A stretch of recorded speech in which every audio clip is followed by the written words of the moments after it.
Hello students, आज हम आपके लिए लेकर आए हैं नया टॉपिक। बच्चों, आज का टॉपिक हम पढ़ेंगे कोलाइड। तो बच्चों, ये पृष्ठ रसायन आप चैप्टर पढ़ रहे हैं। पृष्ठ रसायन में आप 2 वीडियोस देख चुके हैं, अब देखेंगे भाग 3 कोलाइड। तो बच्चों, 3 हिस्सों में बटा हुआ पार्ट था आपके पास। अब है क्या? कोलाइड। बहुत इंपॉर्टेंट पॉइंट्स हैं यहाँ से, देखते हैं पहला पॉइंट। तो बच्चों, कोलाइड में सबसे पहले हम पढ़ेंगे क्रिस्टलाभ। तो बच्चों, क्रिस्टलाभ कहते किसे हैं? ऐसे पदार्थ जिनके विलयन जंतु एवं वनस्पतिक झिल्लियों से होकर तीव्र गति से विसरित हो जाते हैं, क्रिस्टलाभ कहलाते हैं। ऐसे पदार्थ जिनके विलयन, यानी कि कोई पदार्थ वे जिनके विलयन क्या, जंतु या फिर वनस्पति से बनी हुई झिल्ली से हम क्या कर सकें, डालना पदार्थ को जंतु या वनस्पति झिल्ली में और वो उसमें से विसरित हो जाए, यानी कि निकल जाए, क्या कहलाते हैं? क्रिस्टलाभ कहलाते हैं। उदाहरण के तौर पर जैसे बच्चों अम्ल, क्षार, लवण, यूरिया या चीनी आदि का विलयन आप इस प्रकार कोई भी पदार्थ यदि हम जंतु या वनस्पति से मिली हुई किसी भी प्रकार की जाली या झिल्ली में से जब इसको डुबाते हैं तो क्या होता है, वे पदार्थ छन के बाहर निकल जाते हैं, यानी कि क्या हो जाए, विसरित हो जाते हैं। ठीक है बच्चों, तो नया टॉपिक है, अब देखते हैं कोलाइड। तो बच्चों, कोलाइड कहते किसे हैं?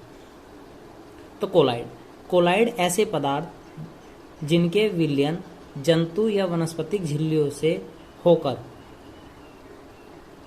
होकर या तो बहुत मंद गति से विसरित होते हैं या विसरित नहीं होते हैं। तो बच्चों, इसका मतलब क्या है? ऐसे पदार्थ जिनके विलयन जंतु या वनस्पतिक झिल्लियों से होकर विसरित नहीं होते हैं, या तो विसरित होने के नहीं, यदि विसरित होंगे भी तो कैसे होंगे बच्चों? बहुत कम मात्रा में विसरित होते हैं, क्या कहलाते हैं? कोलाइड कहलाते हैं। जैसे जिलेटिन, प्रोटीन्स, गोंद, स्टार्च आदि। तो कहने का मतलब क्या है बच्चों? इनकी जो अवस्था है वो कैसी रहे, हल्की सी मोटी अवस्था रहे, यानी कि ये सब विलय वाले पदार्थ हैं। यदि हम इन्हें विलयन के फॉर्म में लाएंगे और इन्हें विसरित करेंगे तो क्या होगा, ये वाले पदार्थ उससे झिल्ली से पार नहीं जा पाते। तो ऐसे पदार्थों को हम क्या कहते हैं बच्चों? कोलाइड कहते हैं। ठीक है बच्चों, तो हुआ क्या था बच्चों, इन दोनों थॉमस ग्राहम ने 1861 ईस्वी में अपना ये नियम दिया था। इनके अनुसार विलय पदार्थों को 2 भागों में वर्गीकृत किया गया था। तो जो हमारे पास जो विलय पदार्थ है उन्हें कितने भागों में बांटा था बच्चों? 2 भागों में। एक को उन्होंने कहा था क्रिस्टलाभ और एक को कहा था कोलाइड। यानी कि विलय 2 प्रकार के हो सकते थे। एक तो वो बच्चों जैसे हमने अम्ल, क्षार, लवण या यूरिया पढ़ा था, यदि हम इसे किसी जलीय विलयन में किसी भी प्रकार के विलायक में डालने थे तो ये पूर्णतः घुल जाते थे, और क्या होता, यदि हम किसी झिल्ली से इन्हें छानने थे तो छान के ये विसरित हो जाते, यानी निकल जाते थे। और कोलाइड में क्या रहा था बच्चों, ये विसरित नहीं हो पाए थे। ठीक है ना। परंतु आधुनिक मत के अनुसार, यानी हाल फिलहाल में पदार्थों का यह वर्गीकरण मान्य नहीं है। तो थॉमस का जो नियम था क्रिस्टलाभ और कोलाइड के बारे में, जो थॉमस ने कहा था, यो वाली थॉमस ग्राहम ने, तो ये नियम अब फिलहाल में नहीं है। अब कुछ आधुनिक नियम आया है बच्चों, देखते हैं आधुनिक नियम। आधुनिक मत के अनुसार क्रिस्टलाभ तथा कोलाइड किसी पदार्थ की 2 अवस्थाओं में हो सकते हैं। तो हमारे पास बच्चों जो हाल फिलहाल यानी आधुनिक मत है उसके अनुसार क्रिस्टलाभ तथा कोलाइड किसी पदार्थ की 2 अवस्थाओं में हो सकते हैं, क्योंकि उनके अनेक ऐसे पदार्थ ज्ञात हैं जो साधारणतः वसा में क्रिस्टलाभ तथा विशेष अवस्था में कोलाइड जैसा आचरण करते हैं। तो 2 अवस्थाएं थी। तो कुछ पदार्थ ऐसे हैं जो साधारण अवस्था में रहेंगे तो कैसा काम करेंगे बच्चों? क्रिस्टलाभ का काम करेंगे, और एक विशेष अवस्था में, यानी अवस्था बदल जाने पे कहें के जैसा काम करना शुरू करते हैं, कोलाइड जैसा कार्य करना शुरू कर देते हैं। उदाहरण के तौर पर हम देखेंगे NaCl जल में क्रिस्टलाभ के रूप में रहता है। जैसे हमने नमक लिया बच्चों, यदि हमने इसे पानी में घोलते तो पूर्णतः घुल जाएगा और क्या होगा, झिल्ली से पार निकल जाएगा। लेकिन यदि हम NaCl को बेंजीन में डाल लेंगे तो ये कैसा हो जाए, कोलाइड रूप में हो जाए। कैसा बन जाए? गाढ़ा पदार्थ बन जाए, जो पार्चमेंट मतलब जो आपकी जंतु झिल्ली या वनस्पति झिल्ली थी उससे पार नहीं हो पाता। दूसरा पॉइंट, साबुन जल में कोलाइड के रूप में रहता है। यदि हम साबुन को क्या करें बच्चों, कोलाइड पानी में घोल लेंगे तो कैसा रहेगा, एक गाढ़ा पदार्थ बनेगा। और परंतु यदि हम साबुन को किस में घोल दें बच्चों, अल्कोहल में घोलें, तो कैसा पदार्थ बन जाएगा, एक पतला सा पदार्थ बन जाएगा जो क्रिस्टलाभ कहलाएगा। यानी कि जो गाढ़ा पदार्थ था वो क्या बना, कोलाइड, और यदि हम साबुन को अल्कोहल में डाल देंगे तब बनेगा क्या, क्रिस्टलाभ। उम्मीद है आपको समझ आ रहा होगा बच्चों। देखते हैं नेक्स्ट टॉपिक। तो बच्चों नेक्स्ट टॉपिक है कोलाइडी अवस्था।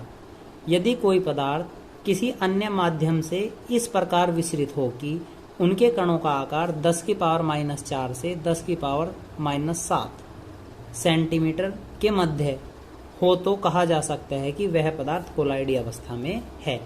यानी कि कहने का मतलब क्या है बच्चों, यदि कोई पदार्थ किसी अन्य माध्यम से इस प्रकार विसरित हो रहा हो कि उनके जो कणों का आकार है, कण कितने हो बच्चों, 10 की पावर -4 से लेकर 10 की पावर -7 सेंटीमीटर के मध्य हो, इतने छोटे कण होने चाहिए, तो वे पदार्थ कैसे कहे जा सकते हैं, कोलाइडी अवस्था में। तो हम उन पदार्थों को क्या कह सकते हैं कि ये पदार्थ कैसे हैं बच्चों, कोलाइडी अवस्था में हैं।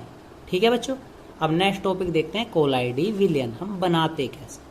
तो बच्चों कोलाइडी विलयन वह विलयन जिसमें विलय के कणों का व्यास, विलय के कणों का व्यास 10 की पावर -4 से 10 की पावर -7 सेंटीमीटर तथा विलायक के कणों का व्यास 10 की पावर 7 से 10 की पावर -8 सेंटीमीटर होता है।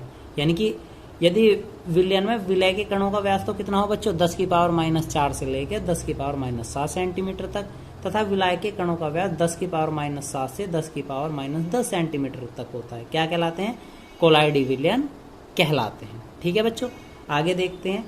आंख से देखने पर ये विलयन समांगी दिखाई देते हैं। यदि हम इन्हें नॉर्मल अपनी आंखों से देखेंगे तो मिला हुआ विलयन हमें कैसा दिखाई देगा, एक जैसा ही दिखाई देगा, कोई रंग भेद नहीं दिखाई देता, परंतु अति सूक्ष्मदर्शी की सहायता से देखने पर ये विषमांगी दिखाई देते हैं। कैसे दिखाई देते हैं बच्चों, विषमांगी दिखाई देते हैं। ठीक है, अब देखते हैं कोलाइडी विलयन की दो प्रावस्थाओं से मिलकर बनता है। जो आपका कोलाइडी विलयन है दो प्रावस्थाओं से यानी कि दो चीजों से मिलकर बना हुआ होता है। नंबर 1 परिक्षिप्त प्रावस्था और दूसरी परिक्षेपण माध्यम। यानी कि एक तो परिक्षिप्त प्रावस्था और परिक्षेपण माध्यम। तो बच्चों दोनों चीजें होती क्या है, परिक्षिप्त प्रावस्था एक तरह से आपका जैसे हम विलय मानते थे ना, तो इस प्रकार है, और परिक्षेपण आता है जल, जिसे हम क्या कहते थे बच्चों, विलायक कहते थे। ठीक है ना, अब आगे समझते हैं। तो बच्चों कुल मिलाकर हमारे पास कोलाइडी विलयन बना कैसा, परिक्षिप्त प्रावस्था और परिक्षेपण माध्यम। यदि हम परिक्षिप्त प्रावस्था और परिक्षेपण माध्यम को आपस में जोड़ दें तो क्या बन जाएगा हमारे पास बच्चों, कोलाइडी विलयन बन जाएगा। तो अब हम समझते हैं कोलाइडी विलयन के उदाहरण कुछ।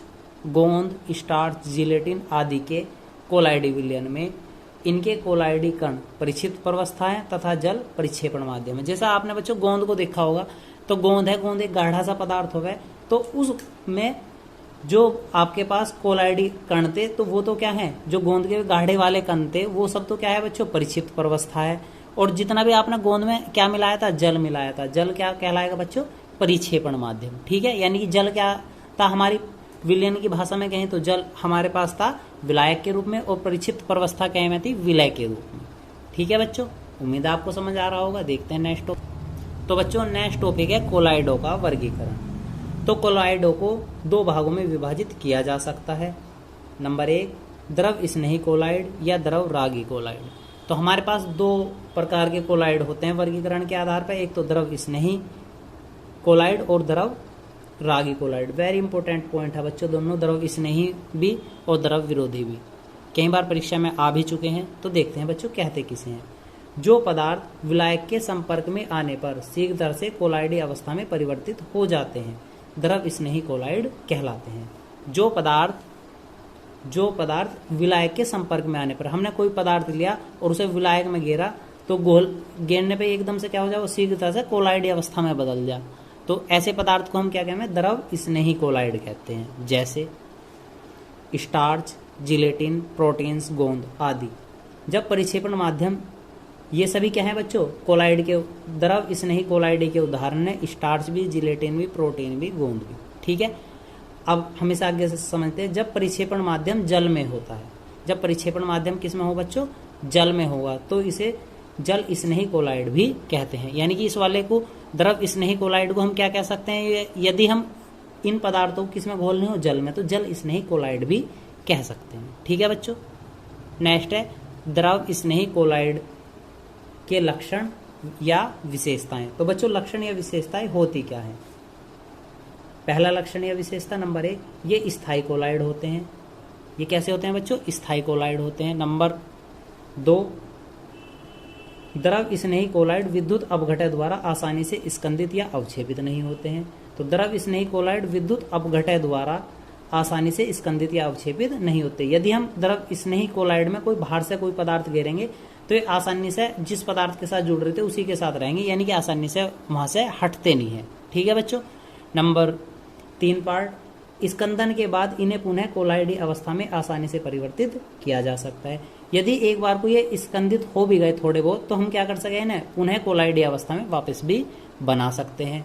और नंबर 4 पॉइंट है बच्चों, इनके कोलाइडी कणों का परिक्षेपण माध्यम के अणुओं के लिए प्रबल आकर्षण बल होता है। कोलाइडी कणों का परिक्षेपण माध्यम के अणुओं के लिए कैसा बल होता है? तो प्रबल आकर्षण बल होता है। ठीक है बच्चों, उम्मीद है आपको द्रव स्नेही कोलाइड समझ आया होगा। तो बच्चों नेक्स्ट टॉपिक देखते हैं, द्रव विरोधी कोलाइड। तो बच्चों द्रव विरोधी कोलाइड या द्रव विरागी कोलाइड, तो बच्चों हमने स्नेही में पढ़ा था संपर्क में आने पर क्या हुए थे? तुरंत कोलाइड अवस्था में पहुंच जाए थे। अब इसने क्या कहा? विरोधी। विरोधी का मतलब क्या रहा होगा बच्चों? विरोध कर रहे होंगे। तो जो पदार्थ विलायक के संपर्क में आने पर तुरंत कोलाइडी अवस्था में परिवर्तित नहीं होते हैं, परिवर्तित नहीं होते हैं, क्या कहलाते हैं बच्चों? द्रव विरोधी कोलाइड कहलाते हैं। जैसे सोना, copper, arsenic sulphide, ferric chloride आदि के जल में विलयन द्रव विरोधी कोलाइड हैं। यानी कि यदि हम जल में सोना, कॉपर, आर्सेनिक सल्फाइड या फेरिक क्लोराइड आदि को किसमें गिरेंगे बच्चों? जल में घोल लेंगे, तो ये कैसे हैं? द्रव विरोधी कोलाइड बनावे। ठीक है बच्चों, क्योंकि क्या हो गए? यानी कि पूर्णतः नहीं घुल पाते। और यदि परिक्षेपण माध्यम जल है, यानी कि हम घोली किस में रहे बच्चों? जो विलयन बना रहे हो, जलीय विलयन बना रहे, तो इन्हें जल विरोधी कोलाइड भी कहते हैं। ठीक है बच्चों, तो इसकी भी विशेषताएं देखते हैं बच्चों। तो द्रव विरोधी कोलाइड के लक्षण या विशेषताएं। तो पहली विशेषता बच्चों, ये द्रव स्नेही विलयन की अपेक्षा कम स्थायी होते हैं। यानी कि जो हमने पहले वाले पढ़े थे, इनके मुकाबले कैसे हैं? ये द्रव स्नेही की अपेक्षा कम स्थायी हैं। क्यों? क्योंकि बच्चों आप देख रहे हैं जो पहले वाले थे वे शीघ्रता से आपने कोई तत्व दिया और उसे पूर्णतः अपने में घोल रहे थे, जबकि इनके साथ स्थिति क्या बन रही? ये इन्हें आसानी से कोलाइडी अवस्था में बदलते ही नहीं। तो क्या है? ये कम स्थायी हैं।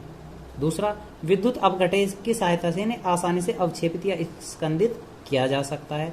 यानी कि जब कोई पदार्थ इनमें सही तरह घुलने का नहीं, तो यदि हम कोई विद्युत अपघटन बाहर से लाके गिरेंगे तो ये क्या होगा? उससे आसानी से या तो अवक्षेपित हो जाएंगे या स्कंदित भी हो जाएंगे। ठीक है बच्चों। नंबर 3 पॉइंट, अवक्षेपण के बाद इन्हें पुनः कोलाइडी अवस्था में परिवर्तित नहीं किया जा सकता। यदि हमने एक बार इनका अवक्षेपण या स्कंदन कर दिया तो इन्हें पुनः कोलाइडी अवस्था में हम नहीं बदल सकते। ठीक है बच्चों। और इसका लास्ट पॉइंट देखते हैं, इनके कोलाइडी कणों का परिक्षेपण माध्यम के अणुओं के लिए आकर्षण नहीं होता है। यानी कि ये कोलाइडी कणों का परिक्षेपण माध्यम के अणुओं के लिए आकर्षण नहीं करते हैं। जबकि हम जब पहले वाला पॉइंट पढ़ रहे थे, उस वाले में क्या कर रहा था? द्रव स्नेही में प्रबल आकर्षण हो गया था, इसमें आकर्षण नहीं होता है। तो बच्चों आज की वीडियो में बस इतना ही। आपको हमारा वीडियो कैसा लगा कमेंट बॉक्स में कमेंट करके अवश्य बताएं और हमारे चैनल को सब्सक्राइब करें। धन्यवाद।